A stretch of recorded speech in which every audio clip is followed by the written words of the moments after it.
السلام علیکم پیارے دوستوں، کیا حال ہے؟ پیارے دوستوں، آج پھر ایک دل دہلا دینے والے واقعے کے ساتھ حاضر ہوا ہوں۔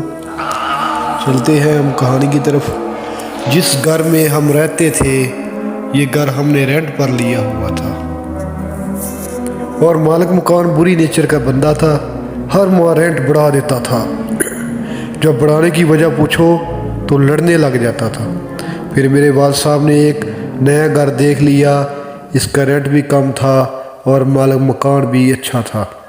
میرے والد صاحب نے یہ سب باتیں آ کر ہم لوگوں سے شیئر کی، یا کہیں کہ اپنا فیصلہ سنایا۔ اگلے دن والد صاحب اور بڑا بھائی یعنی کہ ہم تینوں نیا گھر دیکھنے گئے۔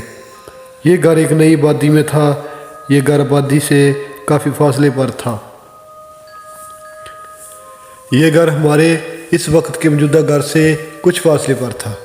یہ ایک نئی آبادی تھی، مطلب کوئی نئی جگہ تھی، جیسے آج کل ہاؤسنگ سوسائٹی ہوتی ہے۔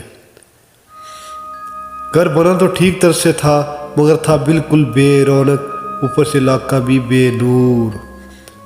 میں اس گھر میں آنے پر خوش تھا، لیکن یہاں خوف معلوم ہوتا تھا، شاید اس لیے بھی کہ یہ آبادی سے ہٹ کر تھا۔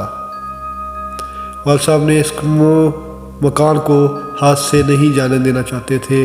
وجہ یہ تھی کہ پرانے مالک کے ایٹیٹیوڈ سے تنگ آ چکے تھے، شاید اس لیے بھی اس کا رینٹ بھی مناسب تھا۔ یہاں سب کچھ نارمل تھا، پر معلوم نہیں کیوں ایک نحوست محسوس ہونے لگی تھی۔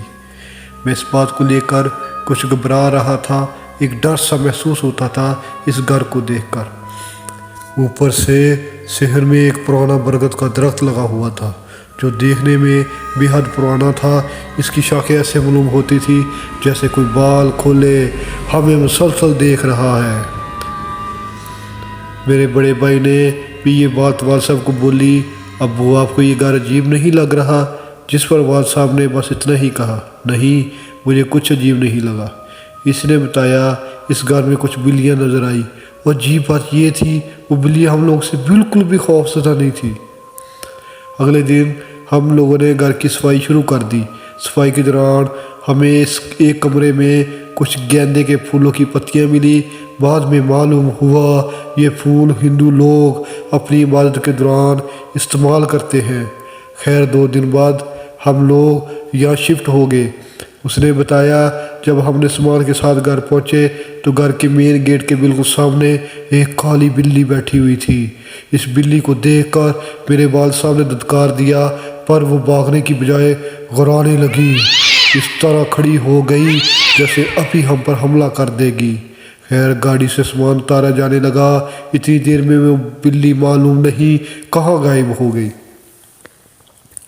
ہم نے گھر کے 1 دن پہلے آ کر صاف کر دیا تھا، اس لیے بس سامان رکھنے کی تکلیف رہ گئی تھی۔ سامان رکھ کر ہم لوگ بالکل تھک گئے، اور رات کا کھانا کھا لینے کے بعد ہم لوگ اپنے اپنے بستروں پر جاتے ہی تھکن کی وجہ سے سو گئے۔ رات کے کسی پیر ہمیں شہر سے بلیوں کی رونے کی آوازیں آنے لگی، جن کو سن کر ہم لوگ خوف کے دائرے میں آ گئے۔ اب اٹھ کر باہر آ گئے، انہیں دھتکار دیا، جس کے بعد ہماری جان میں جان آئی۔ صبح سب لوگ اٹھے تو شہر میں کسی جانور کا کٹا ہوا سر پڑا تھا، اور ایک بلی اسے نوچ نوچ کر کھا رہی تھی۔ میں نے جب دیکھا تو ڈر کے مارے شور مچا دیا۔ عجیب بات یہ تھی کہ وہ بلی اس شور کے باوجود بھی وہاں سے نہیں بھاگی، جیسے اسے فرق ہی نہ پڑا۔ ابو نے لکڑی کی ایک چھڑی ہاتھ میں اٹھائی اور 2-3 بار زمین پر ماری، جس سے وہ بلی سر سمیت بھاگ گئی۔ ہم لوگ یہ سب دیکھ کر بہت ڈر گئے تھے، پر ابو نے ہنس کر کہا، اس میں ڈرنے والی کوئی بات نہیں۔ میرا بھائی اور میں آس پاس کسی پرچون کی دکان کی تلاش میں موٹر سائیکل پر نکلے تاکہ کچھ راشن وغیرہ لے آئے۔ جب ہم گھر سے نکلنے لگے تو ہم دونوں بھائیوں نے درخت پر وہی بلی دیکھی۔ وہ ہماری جانب مسلسل ٹکٹکی لگا کر دیکھ رہی تھی۔ اس گھر میں بہت سی بلیاں تھیں۔ ہم نے جلد ہی ایک پرچون کی دکان ڈھونڈ لی اور سامان لے کر واپس آ گئے۔ دن اس چہل قدمی میں گزر گیا اور رات ہو گئی۔ رات کے کسی پہر میرے والد صاحب کی آنکھ کھلی اور وہ شاید باتھ روم سے نکلے تو وہی بلی نظر آئی۔ انہوں نے اسے بھگانے کی کوشش کی،